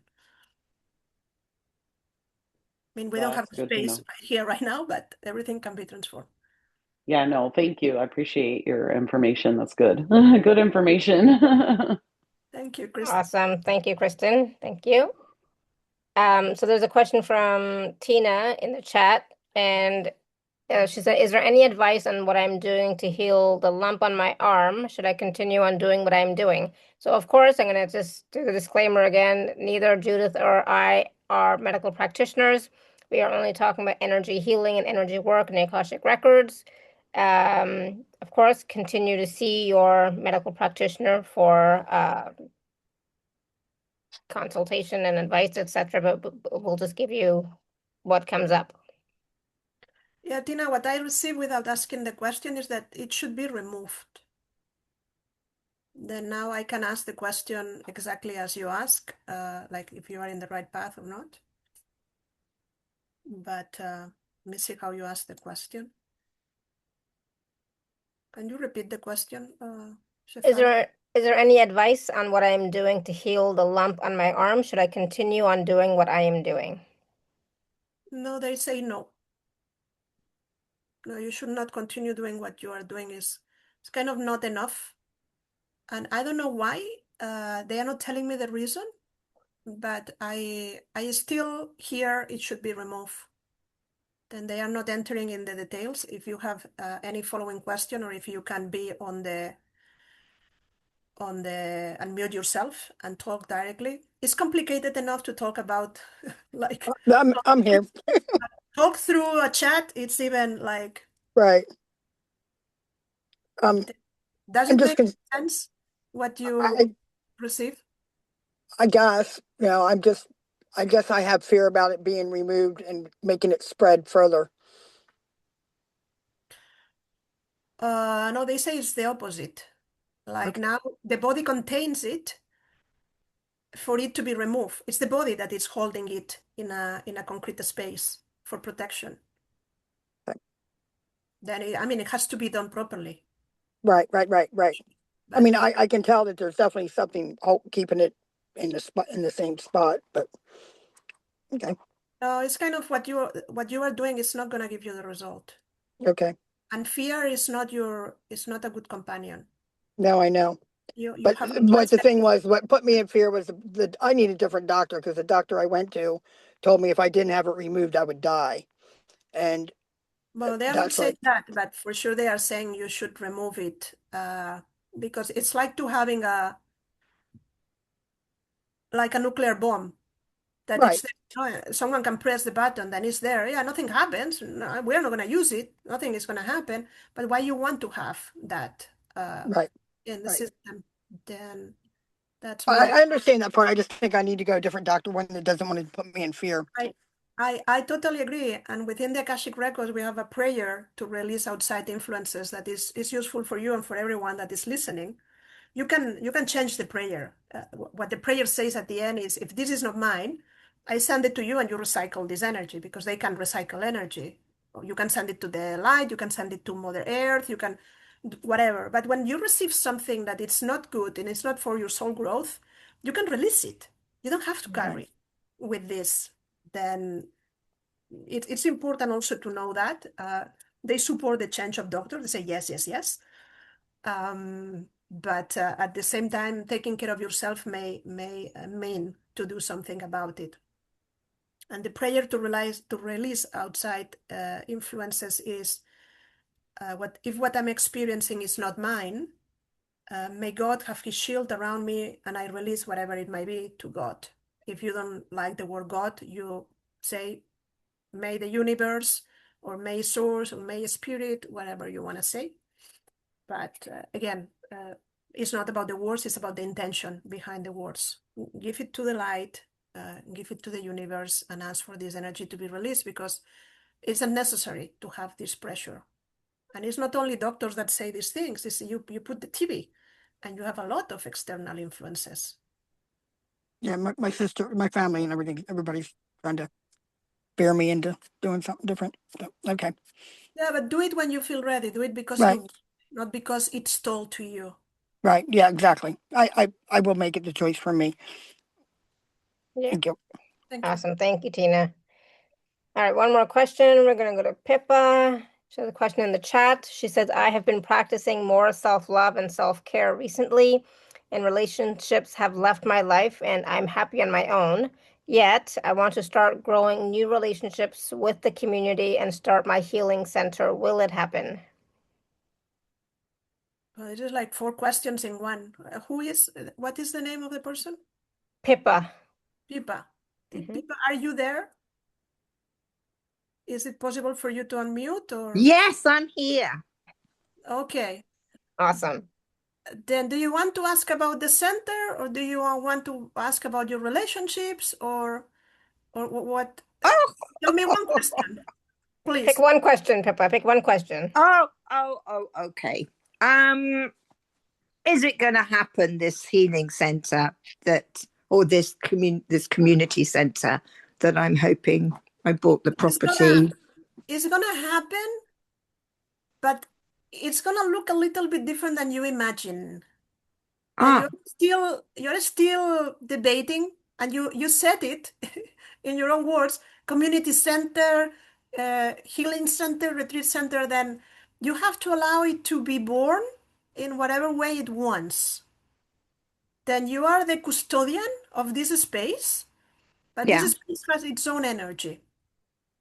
Then you don't have to make it happen, you have to support it. This is like a mother will say, I'm making the baby. No, you're feeding the baby, and of course you're taking care of the baby, and the baby is growing inside of you. But do you see the difference? Like the mother cannot make the baby grow. The baby has its own energy, and Yeah. it's growing. Then with your center happens the same. It may end up starting small and then changing forms like a baby from a toddler and then from an adolescent. Then don't fight too much with how it should look like and how I'm gonna do it and all of this, because this takes your energy. You have to hold the vision. You are the custodian of the vision. You have to see it done. No more question like it's gonna happen. No, it's gonna happen because I see it, and I see it so clearly that I can even touch it. And I'm gonna be helped, and I'm gonna be supported, and I'm gonna put everything I have, but I'm gonna allow it to be born from me. Make Oh, sense? yes, that's lovely. That's lovely. Does it Yeah. release a little That bit of the takes a pressure? lot of Yeah, pressure off. yeah, that's what we wanted. Yeah. Because in the how, then your energy contracts, and then you lose connection with the vision. Yeah, when I leave it open, so whatever wants to birth, as you said, Yeah. create. Yeah. But you have to enjoy. You have to have fun and see it. And oh, now it looks like that, and now it looks like, you cannot keep the baby like a baby. I know you're gonna grow, but I don't want you to walk. You know? No. You have to allow the development. Then here is the same. It's gonna be born one way, but it's gonna evolve until it becomes something else. Yeah. In spite of what you say, then it's gonna be born through you. That's the wonderful news. But that is wonderful news. It's something it's going to be here. I feel it will be. But I just need it, because there's nothing. It's nothing really has started. So I do need to know Yeah, but that it's not wasted. yeah, it might be conversations, like 10 people on Friday evenings. And that's the beginning. Yes. Yes. And then it becomes bigger and bigger, like a baby grows. Wonderful. Okay, I shall birth it. Awesome. Allow it to happen. Yes. Thank you, Yeah. Pippa. Okay, many thanks. Thank you. Thank you. Thank you, Pippa. All right. There's a question from Connie. She says, any guidance on what to do when I'm waiting for the association to approve repairs on the roof and there is no response and delays? What do the records say or advise about letting go and letting God when we have done all we can in our side? You've just answered your own question. Exactly. You have answered your own question. Yeah. Really, why you have answered? Because if you have done everything that you can, there is nothing really you can do. But you are forgotten a very important part. That is what you are not doing. Because I get that there is anger.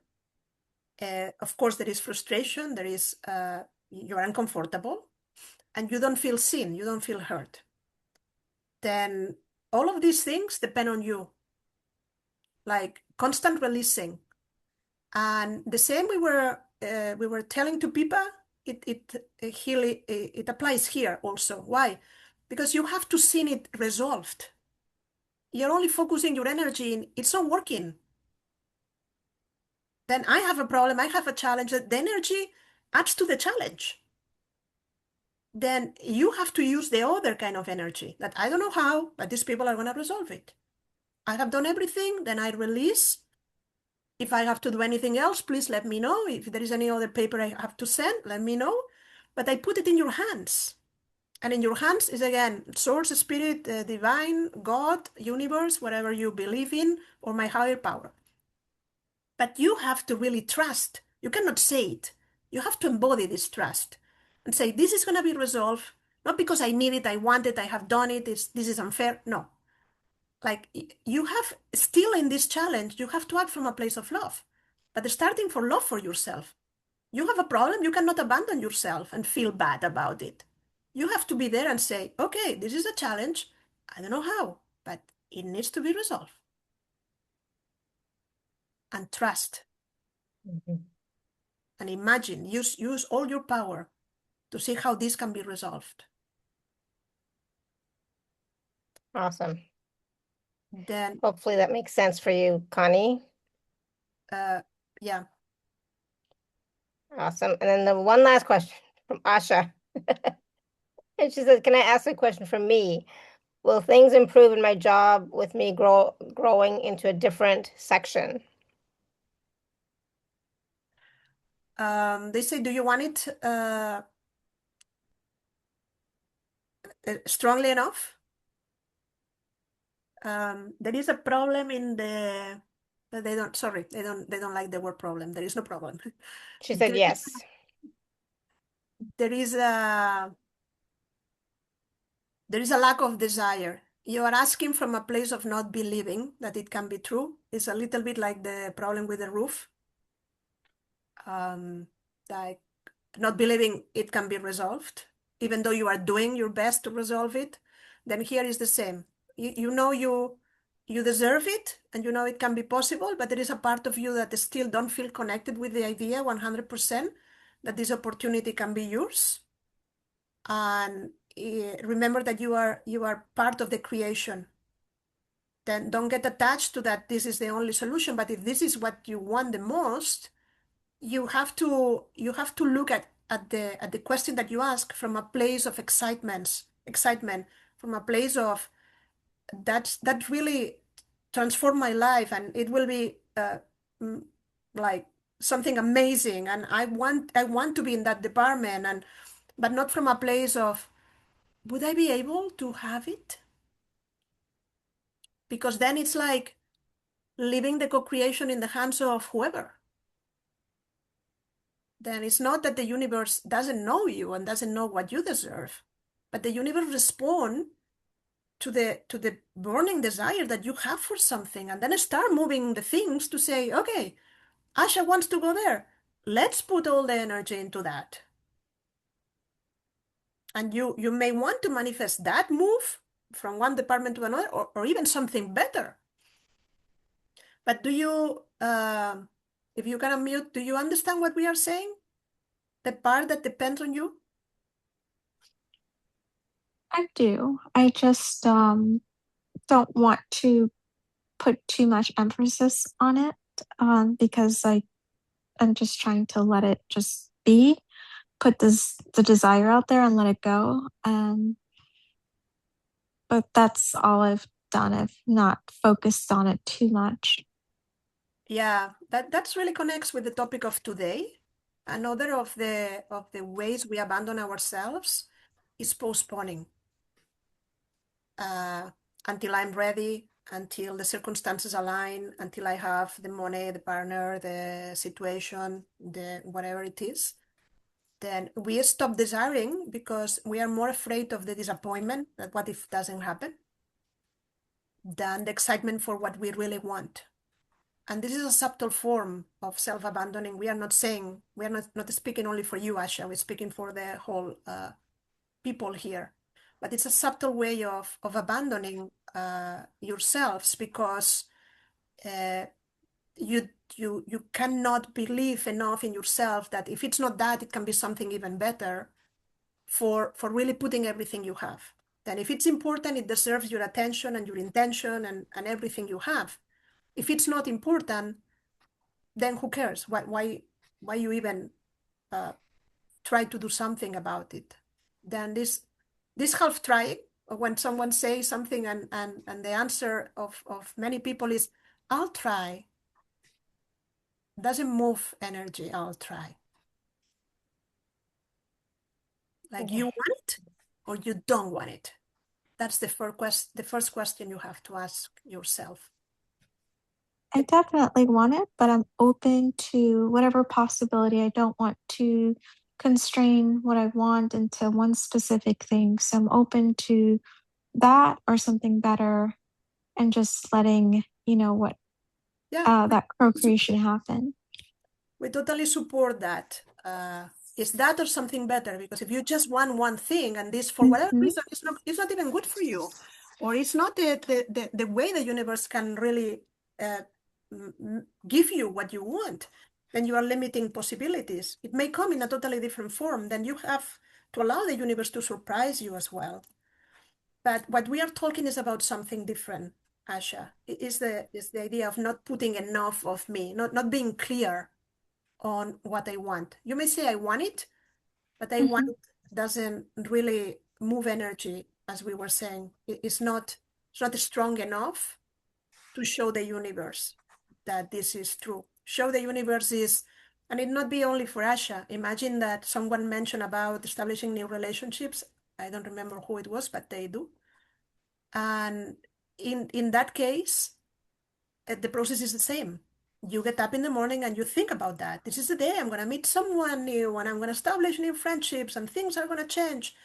And maybe it doesn't happen that day, but you still go through life with this excitement about your new life, your new relationships, until the universe really is ready to bring the right people. It may happen when you travel and this person sits next to you in the waiting room.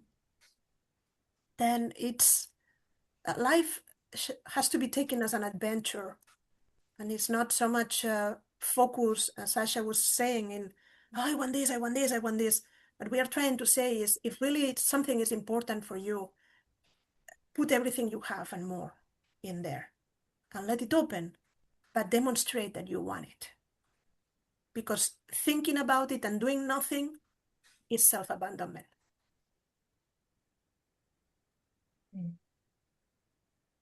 Does that make sense, Asha? Does that help? Sort of, I think about it too, and I do things, but I don't try to control it because I want, whatever I want it to also come to me, what I want, and even something better to come to me. So without trying to continuously take action and do all the things, I've taken actions of where I intuitively felt that I was guided to, and then kind of see what comes my way. I don't know if that makes sense. Yeah, this is also true what Asha mentioned, but again, this has been from Asha to everyone. We're not answering to Asha only, but we are having a conversation with her. Sometimes this is a dance, and it's not about pushing, pushing, pushing.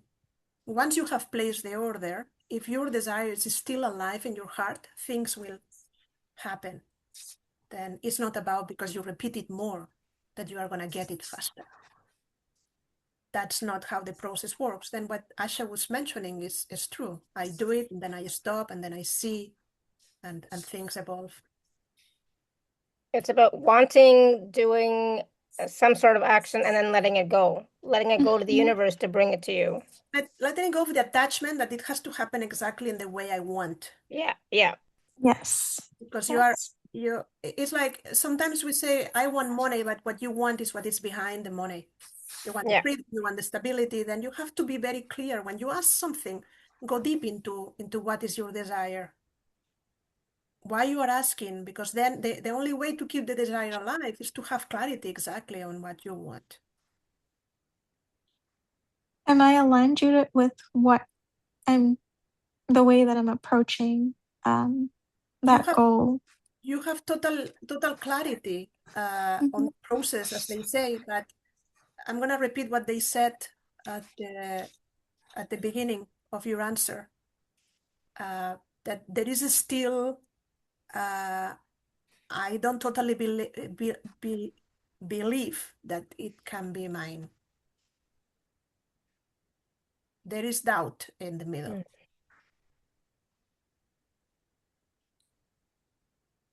Okay. Then work with yourself and see if there is anything in the way.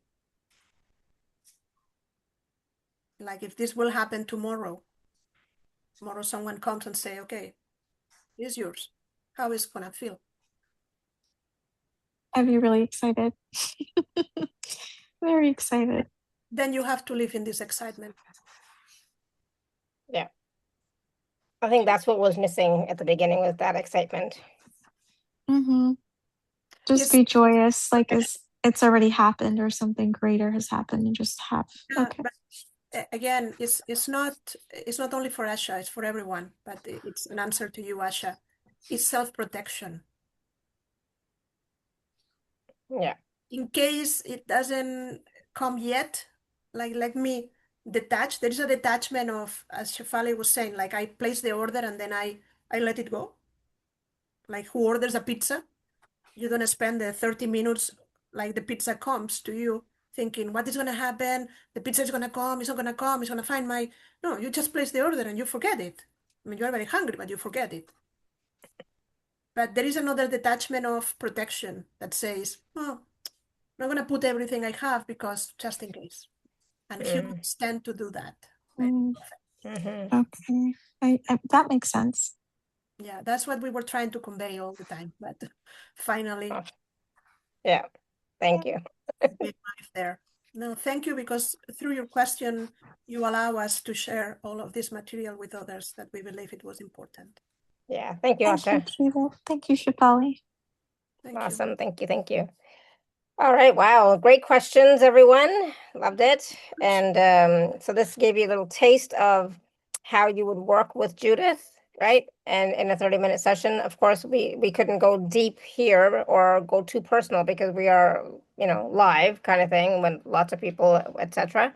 But in a personal session, you can ask whatever you want, and it's your information, right? Here we're still trying to keep everything general because to make No, we it, can work on the issues and do the healing and remove the blocks and all of these things. And we will take it for sure deeper and resolve all of these issues. It's not only about, oh, this is what happens, no? Because now you are feeling, okay, how I do it, no? But they give you tools and things that you can do on your own. But for yeah. sure, yeah, it's faster if you can be helped. Awesome. Thank you so much. And thank you, Judith. This was brilliant. Any last words of wisdom for us today before we go? Stop abandoning yourself. Yeah. No, seriously, love yourself enough to really put yourself as a priority in yourself, in your life, in your relationships, and in your place of work, whatever you do. And remember that you deserve your own love. Yes, of course. Absolutely. For love, not because of the consequences or to avoid the consequences. Do it for love, for love for yourself. Beautiful. Thank you so much.